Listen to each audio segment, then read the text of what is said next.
From their thrones deep-seated, the choirs of the eons declare the last of the demons, the kingdom is thine to inherit. What I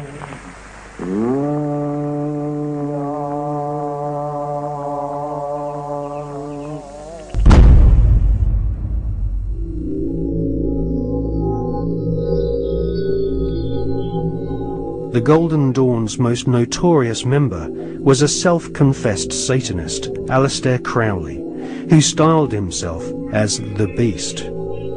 Crowley was one of the pantheon of cult figures portrayed on the cover of the Beatles record Sgt. Pepper's Lonely Hearts Club Band.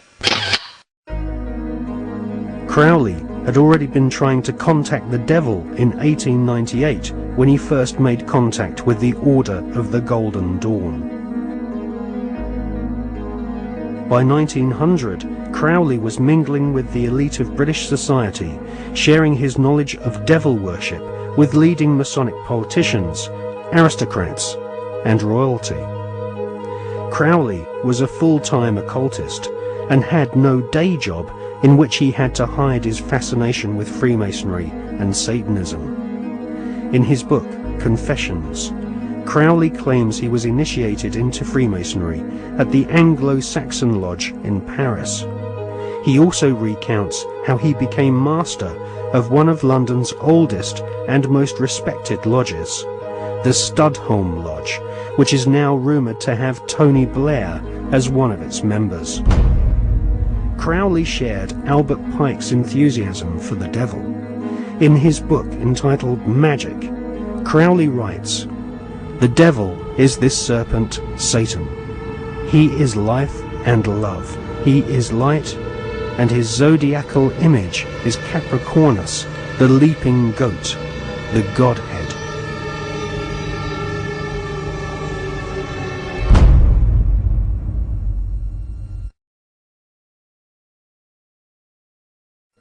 Secret societies often portray the Goat of Mendes sitting in the Baphomet position.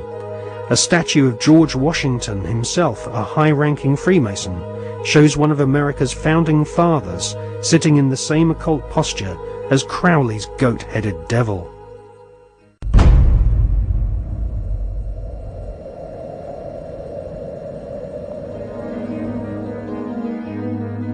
In 1912, Crowley became the British leader of the Ordo Templi Orientis, the OTO, which was a direct descendant to the original Bavarian Illuminati. The OTO was a hardcore satanic secret society, and Crowley devised the initiation ritual around the 33rd degree ceremony of Scottish Rite Freemasonry. Crowley claimed the formation of the OTO was reconstituting Freemasonry back to its German Illuminati roots. Crowley wanted nothing less than to dance with the devil. He was impatient with the politeness of Masonic ritual. He described basic Freemasonry in the lower ranks as a sinister association for political intrigues and pirates.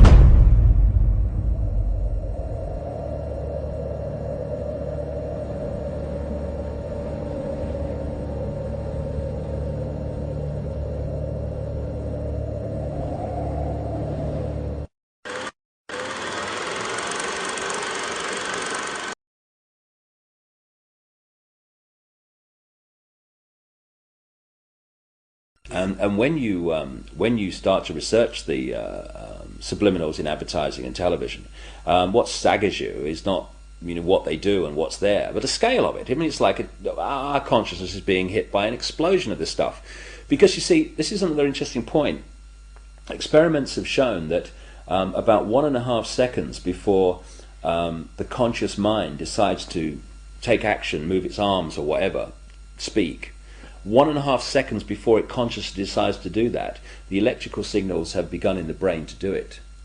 For me, the conscious level is the experiencer and observer of reality, but the subconscious is the creator of it, the generator of it. And this is why the Illuminati want the subconscious mind through subliminals. What does subliminal mean? It means below threshold. It's below the threshold the conscious mind picks up, but the subconscious mind picks everything up like a sponge.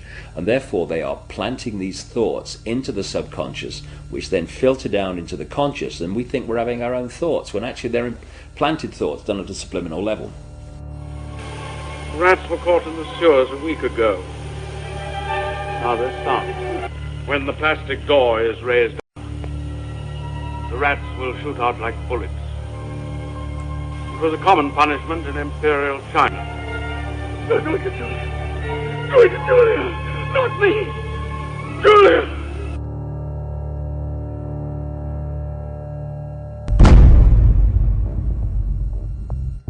And of course this is being used, this subliminal manipulation, in politics. I mean, of course we had that incident during the Bush-Gore farce of an election, when an anti-Gore political broadcast for Bush, they put a subliminal in of rats while they were talking, but they left it up too long, and you only had to play the tape back slowly, a little slowly, and up come rats as some anti-Gore statement was being made.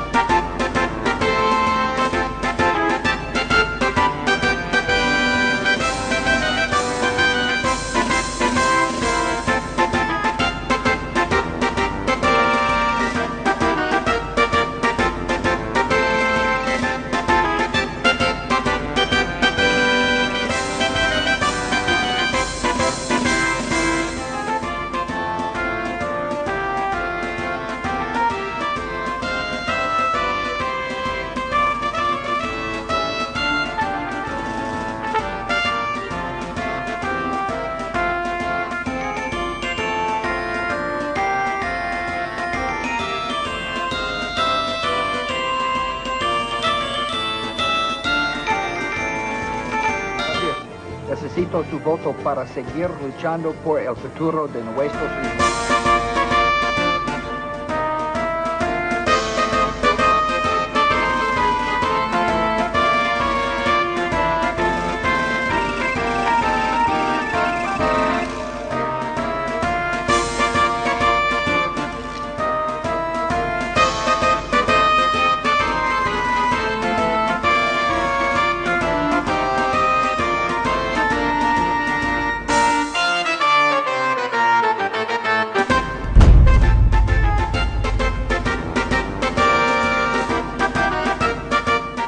I don't believe that some of these states that they've called, like Florida, I just don't believe we got enough evidence to be able to call the states. We're doing better than we thought, and but I feel fine.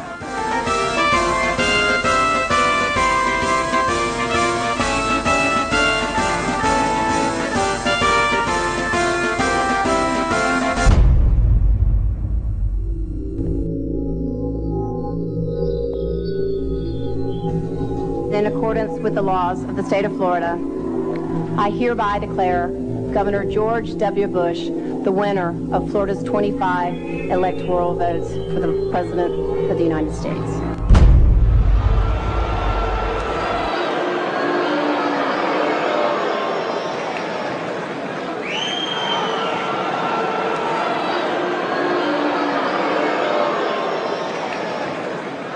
Now that the votes are counted, it is time for the votes to count.